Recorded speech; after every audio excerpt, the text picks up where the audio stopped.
You see him crossing Wilshire and Gailey, 3 filthy blankets under his arm, near MoMA and later on the steps of St. Patrick's, flying with pigeons in a doorway in Albuquerque, pulling at a flabby arm, fingers bitten pencils, riding home to that sidewalk down the block, terrified, a little drunk, thumbing a ride on a $2 tortilla and cheese. He can't be more than 19.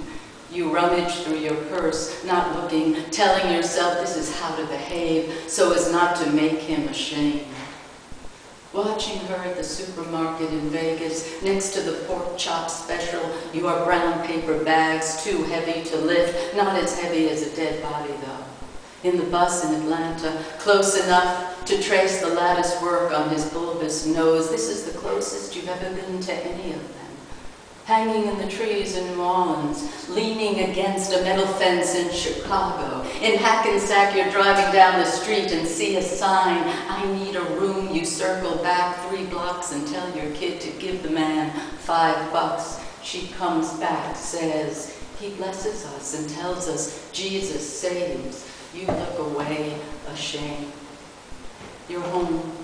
You're tired from work and traffic, from a career that never came. They are all waiting for you at the door. You hear your dead father telling you how 10 of them got 1 tablespoon of meat a month. But that was in Russia, long before you were born. You invite them in. It's hard to sleep.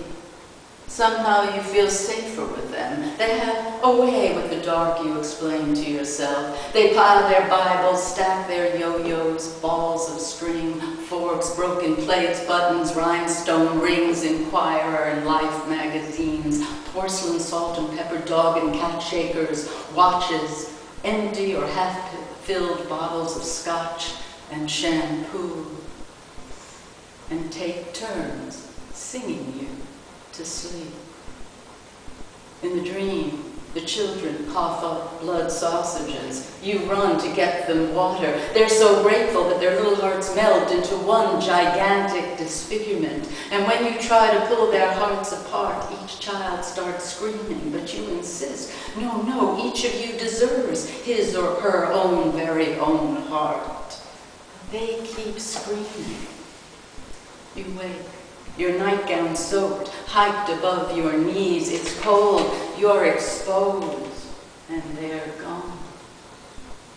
You pad into the kitchen. The ants are drowning in a dump of sugar. Your 6-year-old coughs in the next room. You go in and put the cover back over her trembling body, then sit in the kitchen again, burning a blue light, while the conflagration rages on the other side of the black glass. You sit for a long, long time, but nothing changes. And you are startled by your thin humanity, humbled by the breadth of your loss. Your breathing comes on.